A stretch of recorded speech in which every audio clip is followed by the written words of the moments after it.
Hey friends, in this video, I'm going to be showing you my favorite budget brew of the year so far. This is $69 Sauron the Dark Lord. Why $69 instead of my usual $50 budget? Well, Sauron is currently $14 at the time of this recording, and I figured 69 might be a good title, so here we are. So Sauron the Dark Lord is a 6-mana Grixis 7/6 legendary creature avatar horror with ward of sacrifice a legendary artifact or legendary creature. So the ward cost is serious. Like, this is as close to hexproof as you're gonna get. Nobody really wants to be sacrificing a legendary artifact or legendary creature just to target your Sauron with a spell or ability. So that part is excellent. And then Sauron has 3 other abilities. First, whenever an opponent casts a spell, amass Oryx 1, which is absolutely bananas. Basically, Sauron comes with a Tarian Mauler or Managorger Hydra. A creature just keeps growing and growing as your opponents cast more and more spells,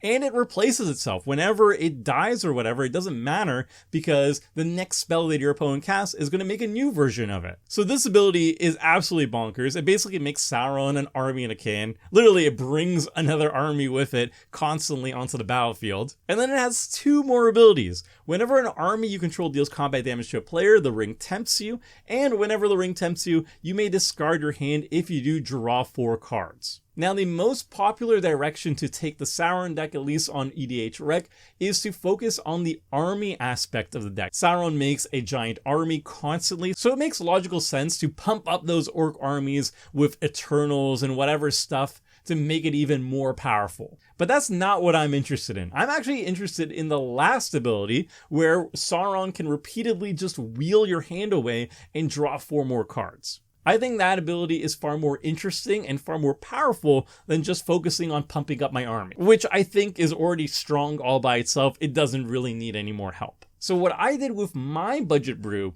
is actually build a graveyard deck. My version of the deck is all about cards that want to be in the graveyard. Either they can be cast from the graveyard with stuff like Unearth or Encore or Flashback, or they're going to be haymakers that are prime reanimate targets. So Sauron acts as a way of discarding them into the graveyard and then also just constantly refilling our hands, drawing us cards throughout the game. So first, let's look at the creatures in the deck. Some of the creatures are going to be cards that can cycle away. They can put themselves in the graveyard early game, and they're going to be prime reanimation targets later on. We have land cycling creatures like Monstrosity of the Lake and Troll of Khazad-dûm, which can find a land drop early on in the game, and then later on we can reanimate them for huge value. And we have other spicy cyclers like Rampaging War Mammoth can destroy artifacts when we cycle away, and the Balrog of Moria, probably my favorite of the bunch, is going to be able to be cycled and also makes treasure tokens, which we can then use to ramp out an early Sauron the Dark Lord.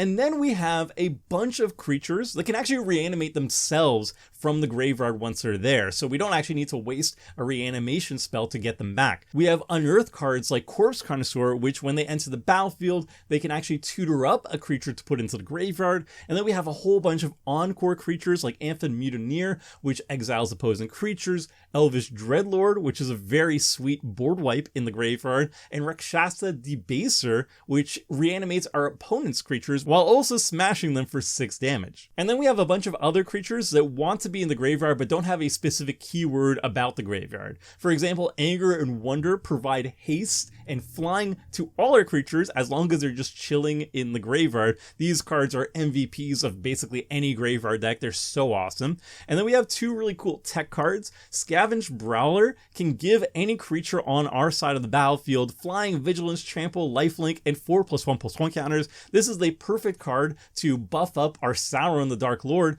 because now we suddenly have an 11/11 flample, vigilance, trample creature that is very difficult to kill and will be gaining us 11 each time and nugging somebody in the face, basically 2-shotting them in the air when we scavenge the Brawler on him. But perhaps the best of the best is actually Daring Fiend Bonder, which can give an indestructible counter to any of our creatures. Again, another amazing target for our commander. It's a 7/6 creature that's very hard to remove with targeted removal. He's most prone to being removed by board wipes, and Daring Fiend Bonder will give him indestructible, so now he is insanely hard to deal with. Now, there's plenty of other really sweet creature haymakers in the deck that cannot reanimate themselves, and we're going to be using other cards to get them back onto the battlefield because they're going to definitely be worth it. So two of the best reanimation cards in the deck are Victimize and Blood for Bones. They essentially both do the same thing. They have to sacrifice a creature in addition to its cost, and then we get back 2 creatures from the graveyard directly onto the battlefield. Super efficient reanimation. And the great thing about this is we always have great sacrifice fodder on the battlefield because our army immediately just replaces itself. The next time an opponent casts a spell, we get a new army. So the army is always going to be great sacrifice fodder to Victimize and Blood for Bones and similar abilities. We also have a spicy tech from the graveyard from the catacombs. It has an escape cost, so we can reanimate and get the initiative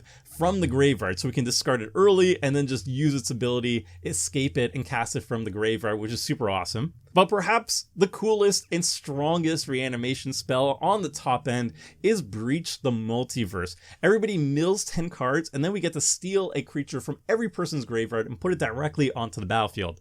And the milling is actually very important in this deck because we have a bunch of flashback spells, we have unearthed creatures, we have so many things that want to be in the graveyard. Breach the Multiverse kind of helps us on that. And also milling our opponents is very helpful too because we have so many ways of stealing our opponent's creatures as well. So Breach the Multiverse is definitely an all-star here. Now, reanimating our creatures and getting them back from the graveyard is all well and good, but that's only half of the deck. The other half is all about instants and sorceries and getting those out of the graveyard and casting them for additional value. And we're doing that primarily with flashback. So we have so many flashback spells. I'm just highlighting 4 here on the video. So for example, we have Deep Analysis that lets us draw 2 cards for 2 mana from the graveyard, an excellent rate. We've got Dread Return, which is reanimation from our graveyard, which is super cool, costs 0 mana. All we have to do is sacrifice 3 creatures, which is going to be our army 9 times out of 10, and also just 2 other sacrifice fodder at the same time. Super sweet. We have Visions of Ruin, which makes each opponent sacrifice an artifact, and we make a treasure token for each artifact sacrifice this way.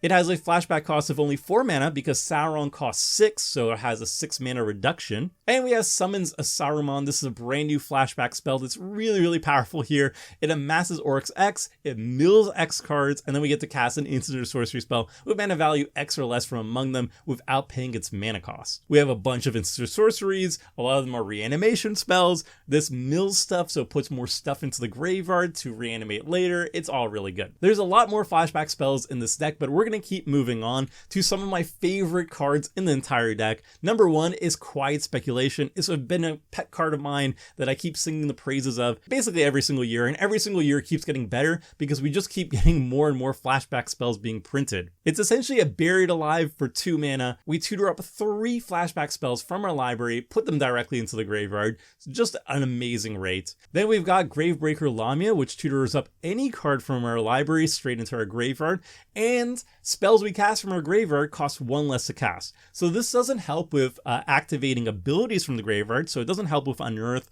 or Encore, for example, but casting spells with flashback is casting spells, so that gives a cost reduction to there. Escape spells too are also being cast, so it helps with that as well. So flashback and escape are the 2 major ones that Lamia is going to give a mana discount to. And same thing with Lord of the Forsaken. This is a 6/6 Flampler, so it's a big threat, but it also allows us to ramp out our flashback spells and our escape spells. And then one final shout out. I love this card to death, especially in this deck. Archfiend of Ifnir. This is a 5/4 flying demon. Amazing reanimation target. Even cycles itself so we can reanimate it later if we really want to. But whenever we're cycling or discarding another card, each of our opponent's creatures get -1/-1 counters put on them. So we're doing a lot of discarding. We have a lot of cycling cards, and also Sauron's triggered ability of wheeling, discarding our hand and drawing 4 cards, is going to be triggering the Archfiend constantly. So as long as the Archfiend's on the battlefield, our opponents basically won't be able to stick any of their creatures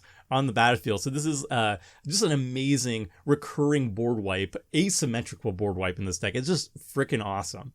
And then the final cards I want to talk about are the Ring Tempts You. So Sauron is our main card draw engine. He's our wheel engine in the deck, and our deck is very much focused on abusing that ability. So we can already trigger it by hitting people with our army, but we can also trigger it multiple times per turn if we really want to, or just more reliably without having to hit something with cards like Scroll of Isildur, which allows us to steal a mana rock like a Sol Ring early on in the game, but later on if we have Sauron on the battlefield, we can steal something, be tempted by the ring, wheel ourselves, draw some cards, tap down some stuff. It's really good value all around.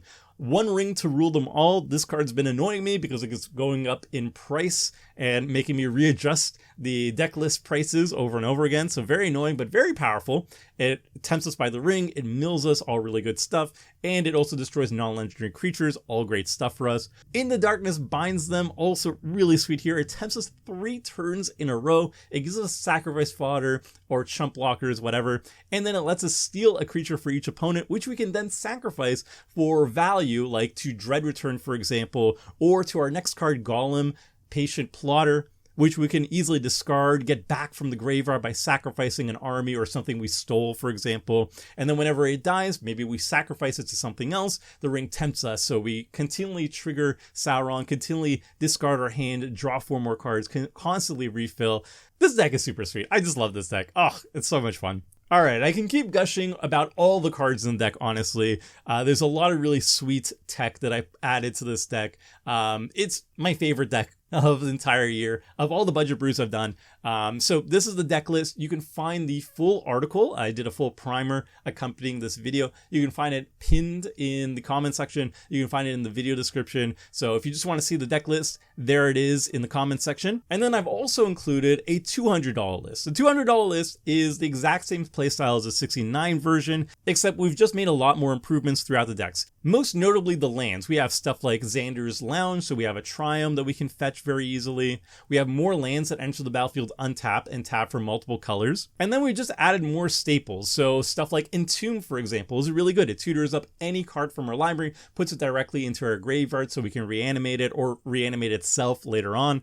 We have Cavern Horde Dragon, which is a 6/6 hasty threat in the air. It can be hardcast very easily, but we can also just reanimate it and then just make a whole bunch of treasures. It's super fun. So yeah, the $200 list plays the exact same way, except it's just a little bit faster, it's a little bit more consistent, and it closes out games a little bit easier. So that's my budget deck tech on Sauron the Dark Lord. Like I said, this is my favorite list from the entire year, so I was super excited to do a video on it. I haven't done a budget commander video in forever, so let me know what you think about these videos in the comment section below. If you have any cool tech to add to this deck, feel free to share with everybody else in the comment section too. But that's it for now, everybody. I hope you enjoyed, and until next time, friends. See ya!